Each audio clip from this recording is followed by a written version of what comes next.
Olá, meu nome é Gláucia, eu sou fisioterapeuta, eu trabalho na Clínica Neuroenvolver aqui no Rio de Janeiro e hoje eu estou aqui para o nosso 18º encontro, a convite da Fisio Vital. E o tema que eu escolhi para hoje foi pensando nas perguntinhas que vocês sempre me mandam lá no Instagram, que sempre gira em torno do tônus, né? Então, como eu trato o paciente com tônus X, como eu trato o paciente com tônus Y, sempre trazendo o tônus muscular como o grande protagonista do processo de reabilitação. E eu acredito que não é bem assim que funciona, então a gente tem outros parâmetros que a gente deve levar em consideração na hora de montar um plano terapêutico. Então, pensando nisso, eu trouxe esse tema. Então, o que é esparsidade? E aí eu trouxe a esparsidade porque ela é a alteração de tônus mais comum, e ela deve ser o foco do nosso tratamento. Então, para começar, eu sei que alguns papais, algumas mamães estão aqui e acabam assistindo às aulas. Então, é uma dúvida frequente: o que é tônus muscular, que a gente tanto fala, que está alterado, que está aumentado, que está diminuído? Então, tônus muscular é o grau de contração que o músculo permanece mesmo quando a gente está em repouso. Então, quando a gente está em repouso, o músculo ele mantém um grau de contração que ajuda a manter a postura e facilita o movimento quando a gente vai se mover. E ele pode ser testado através do movimento passivo. Tá? Ele pode estar aumentado, que é quando a gente chama de hipertonia, quando esse músculo está mais rígido, ou diminuído, que é a hipotonia, que é quando esse músculo está mais flácido, digamos assim, mais molinho. E a espasticidade, como eu falei, é a alteração de tônus mais comum na paralisia cerebral e em algumas outras síndromes também, como por exemplo na síndrome de Rett ela também aparece, algumas outras síndromes elas também, a espasticidade também está presente. E ela interfere diretamente no controle do movimento voluntário e no consumo de energia durante o movimento. Então, a criança que apresenta espasticidade, ela consome mais energia para se mover do que as crianças com desenvolvimento motor típico que apresentam um tônus normal. E qual a definição de esparsidade? Então, segundo o Lance de 1980, ele diz que a esparsidade é o aumento do reflexo de estiramento, que é velocidade dependente. Então, quando a gente move a articulação rapidamente, a gente estimula o reflexo de estiramento e essa articulação trava. E já o segundo SPAN, de 2005, ele traz uma definição que é um pouco mais completa, onde ele diz que é a desordem no controle sensório-motor, que é resultante de uma lesão do neurônio motor superior, apresentando uma contração muscular que é involuntária, intermitente e sustentada. Legal, mas para aí, para tudo. O que é neurônio motor superior? Eu não me lembro mais. O que ele quer dizer com sensório motor? O que é reflexo de estiramento? Que eu não me lembro de nada disso, nunca vi, não sei do que se trata. Então vamos parar e vamos lembrar esses termos, né? Então, neurônio motor. Então, o neurônio motor é a célula nervosa, o neurônio, que controla a atividade dos nossos músculos, tá? Os neurônios motores, eles são divididos em dois tipos, o neurônio motor superior e o neurônio motor inferior. O neurônio motor superior, ele tem o seu corpo celular localizado no córtex cerebral e o seu axônio desce pela medula e vai fazer uma sinapse com o neurônio motor inferior. O neurônio motor inferior, por sua vez, ele tem o seu corpo celular localizado no tronco ou na medula e o seu axônio ele vai inervar diretamente as fibras musculares esqueléticas. Então, resumindo, né? Então, fiz um esqueminha aqui para facilitar a visualização. Então, o neurônio motor superior, ele tem o seu corpo celular, é o neurônio que tem seu corpo celular localizado no encéfalo e os seus axônios, eles descem formando o tracto descendente, que desce pela medula. Esse axônio, ele faz uma sinapse com o corpo celular do neurônio motor inferior. Então, o neurônio motor inferior tem seu corpo celular na medula ou no tronco encefálico. E o axônio do neurônio motor inferior vai inervar o músculo esquelético, ok? Então, vou repetir, porque eu sei que é difícil. Então, o neurônio motor superior, ele tem seu corpo celular localizado no encéfalo. Os axônios descem pela medula e fazem sinapse com o corpo celular do neurônio motor inferior, que está localizado na medula. O axônio do neurônio motor inferior sai da medula e vai fazer sinapse com a fibra muscular. Beleza? O neurônio motor inferior, ele se divide em dois tipos. O neurônio motor alfa, que vai inervar as fibras extrafusais, que é a fibra muscular propriamente dita, responsável pela contração do músculo, e vai formar a unidade motora. O neurônio motor gama, ele inerva as fibras intrafusais e vão formar o fuso muscular. O que é o fuso muscular? Então, as fibras intrafusais e as extrafusais, elas ficam paralelas dentro do músculo. As fibras intrafusais, elas são o órgão sensorial do músculo. Elas que percebem o nível de contração desse músculo, ela que dá a própria percepção do músculo, da contração muscular. E como que funciona? Então, eu tenho um músculo e eu alongo esse músculo de forma passiva. Eu ativo, então, o neurônio motor gama, que, como eu falei aqui, o neurônio motor gama, ele vai conectar, ele vai fazer sinapse com as fibras intrafusais, que são os órgãos sensoriais do músculo. Então, beleza. Esse neurônio motor gama, ele contrai, ele faz um comando excitatório nas extremidades das fibras intrafusais. Então, as fibras intrafusais contraem a sua extremidade, o centro não é contrátil. Então, a partir do momento que ele contrai as extremidades, ele tensiona a região central. A região central, por sua vez, ela ativa o neurônio motor sensorial aferente, que volta para a medula. Na medula, esse neurônio sensorial aferente, ele faz sinapse com o neurônio motor alfa. O neurônio motor alfa, por sua vez, que inerva a fibra muscular propriamente dita, ele gera um comando excitatório que fala para o músculo: contrai. Contrai porque a gente vai arrebentar.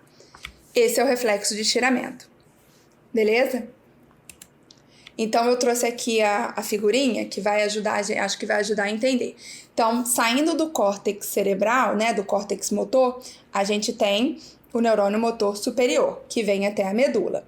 Na medula, ele faz conexão, ele faz sinapse com o neurônio motor alfa, que vai inervar a fibra muscular propriamente dita, que é chamada de fibra extrafusal, e o neurônio motor gama, que vai inervar a fibra intrafusal, que é a fibra, o órgão sensorial do músculo, ok? Então, eu vou lá e alongo passivamente a musculatura.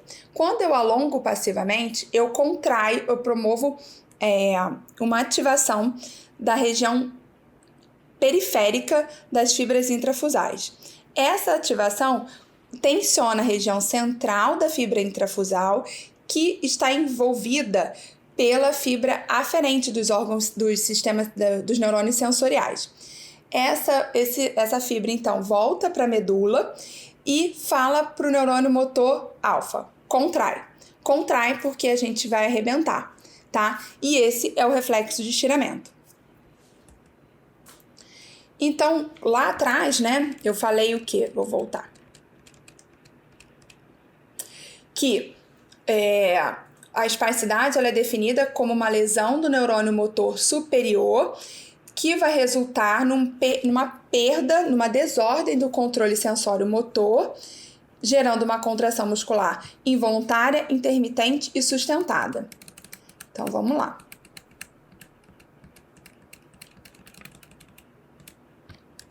Então, se eu tenho uma lesão no neurônio motor superior, que está lá no encéfalo, eu tenho uma alteração na informação que sai do encéfalo, vem pela medula e vai conectar com o neurônio motor inferior.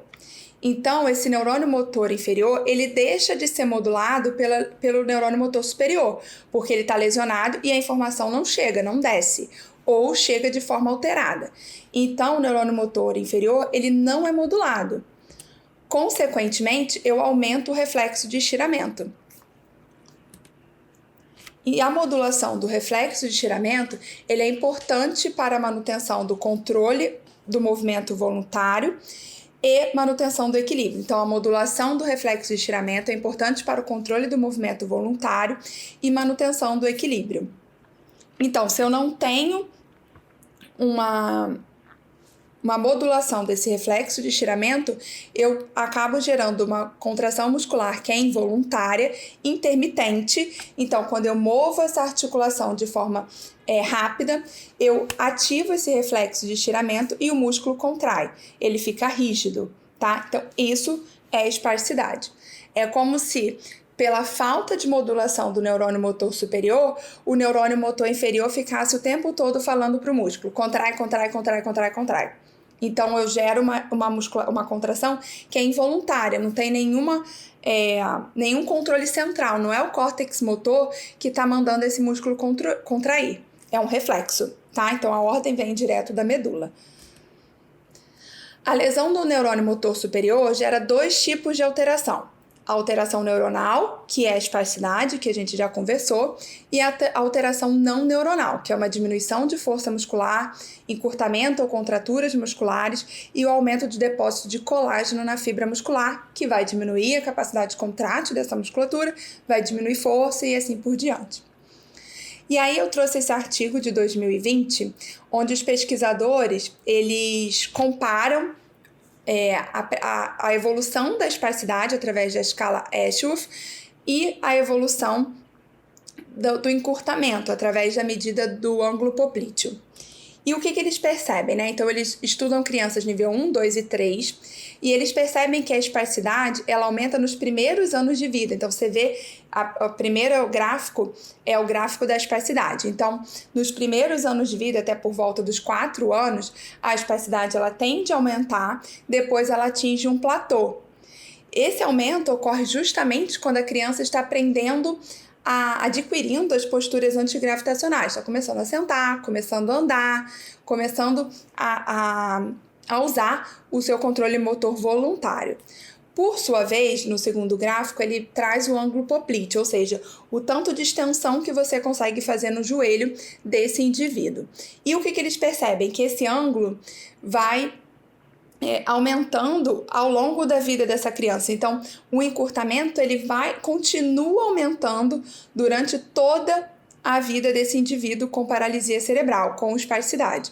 Ou seja, ao contrário do que se acreditava, né, a esparsidade ela não vai aumentando por toda a vida do indivíduo. Ela aumenta por um determinado período e depois disso ela atinge o platô. O que continua se desenvolvendo, né, que continua afetando o movimento, piorando o movimento, o controle do movimento, é o encurtamento muscular. Então, beleza, já falamos o que é a esparsidade, como ela se desenvolve, que ela aumenta nos primeiros anos de vida, depois ela atinge um platô. E aí é importante a gente lembrar o seguinte: músculo espástico não é um músculo forte. Muitas pessoas acham que a partir do momento que o músculo tem um aumento de hipertonia, automaticamente ele é forte. Isso não é verdade. Ele tem um aumento da excitação, então ele fica contraindo, mas isso não quer dizer que ele é forte. Ele está sempre num comprimento diminuído, então não tem como ele gerar força. E aí, né, pensando na paralisia cerebral e na CIF, o que acontece, né? Eu trago mais a paralisia cerebral porque a paralisia cerebral é a causa mais comum de deficiência física na infância. Então, acaba que é o que a gente mais encontra no consultório, no atendimento do dia a dia, mas a esparsidade ela pode estar presente em diversas outras alterações, não só na paralisia cerebral. Mas pensando na paralisia cerebral e fazendo um paralelo com a CIF, o que a gente encontra aqui, na paralisia cerebral, pensando nas estruturas e funções corporais, a gente tem alteração de tônus, e tem várias alterações de tônus, né? Então, a tetose, distonia, mas a esparsidade ela é mais frequente, então 80% dos casos é esparsidade, a gente encontra esparsidade. Fraqueza muscular e alteração do controle motor seletivo. Essas alterações que a gente encontra no domínio de estrutura e função corporal vão levar a uma diminuição da mobilidade dessa criança e, consequentemente, vai diminuir a atividade e a participação desse indivíduo, né, com paralisia cerebral. Nesse artigo de 2010, ele diz que a fraqueza muscular e não a espasticidade que causa a fraqueza muscular e não a espasticidade que causa mais limitação na função motora da criança com paralisia cerebral. Então, não é a espasticidade que é o principal limitante da movimentação da função motora da criança com paralisia cerebral, e sim as alterações do tecido muscular, da força muscular. Nesse artigo aqui de 2008, ele corrobora, né? Então ele concorda, é ao contrário, na verdade esse foi publicado antes, mas ele diz que o foco do tratamento ele deve mudar do manejo da espasticidade para o fortalecimento muscular. Então veja bem, são 2 artigos bem antigos, de 2008 e 2010, e eles já vinham trazendo isso, né? Levantando essa questão, que o manejo da espasticidade ele é importante, mas não é essencial para a função motora. Não é a espasticidade o principal limitante da função motora das crianças, do indivíduo com paralisia cerebral, e sim o encurtamento e a perda de força. Então, o foco da reabilitação ele deve ser o fortalecimento muscular. E, ao contrário do que se acreditava antigamente, o fortalecimento muscular ele não aumenta a espasticidade.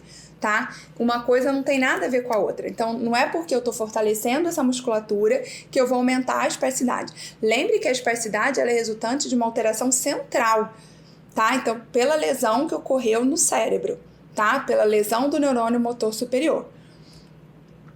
E aí, nesse artigo de 2020, ele diz de novo que o foco da reabilitação deve ser o fortalecimento muscular e não o manejo do tônus. Tá? E aí ele traz como principais métodos de fortalecimento muscular o exercício funcional com resistência progressiva, o uso de bicicleta ou triciclos, treino de marcha na esteira, exercícios aquáticos, eletroterapia de forma funcional, plataforma vibratória também pensando funcionalmente, e a participação em atividades recreativas e atividades esportivas por esse indivíduo com paralisia cerebral ou com espasticidade, tá? Nesse artigo de 2022, ele diz que o fortalecimento muscular melhora o condicionamento físico, a mobilidade, a deambulação, a participação e a qualidade de vida do indivíduo com espasticidade, com alteração de tônus, com paralisia cerebral. E aí, pensando, ele traz os benefícios do fortalecimento muscular, também pensando nas dimensões da CIF, né? Então, ele traz que o fortalecimento muscular, pensando nas estruturas e funções corporais, levam ao ganho de força, diminuição do gasto energético durante a marcha, uma melhora no equilíbrio, melhora no controle postural e aumento no arco de movimento das articulações. Uma vez que a gente tem essas melhoras no domínio, né, função e estrutura corporal, a gente também melhora a atividade. Então, a gente aumenta a distância percorrida por unidade de tempo, ou seja, a velocidade dessa marcha, e melhora na pontuação da função do GMFM, né, que é a função motora grossa, e aí pensando principalmente nas dimensões D e E.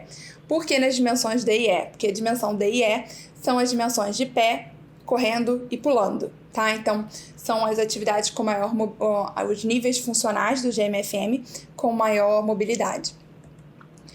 Consequentemente, a partir do momento que eu tenho esses ganhos na atividade, eu consigo aumentar a participação do indivíduo nas atividades do seu meio, da escola, enfim, do ambiente que ele frequenta. Então, foi isso que eu trouxe, que eu preparei pra gente conversar um pouquinho. Então, de novo, né, vamos reforçar que o tônus muscular ele não deve ser o foco, o manejo do tônus muscular ele não deve ser o foco do nosso tratamento. O foco no fortalecimento, deve estar no fortalecimento muscular para a gente ganhar mobilidade e melhorar a função e a participação dessa criança ou desse indivíduo com paralisia cerebral propriamente dita, tá bom? Os artigos que eu usei como referência e o PDF da nossa aula vão ficar disponíveis no nosso canal do Telegram, da Fisiovital. Não esqueça de seguir a Fisiovital, de ativar o sininho, que teremos outras aulas nas próximas semanas. Espero vocês e espero que vocês tenham gostado. Qualquer dúvida, qualquer assunto que vocês queiram conversar e discutir mais um pouquinho, eu estou disponível lá no meu canal do Instagram, que é @neuroenvolver.rj. Um beijo e até a próxima!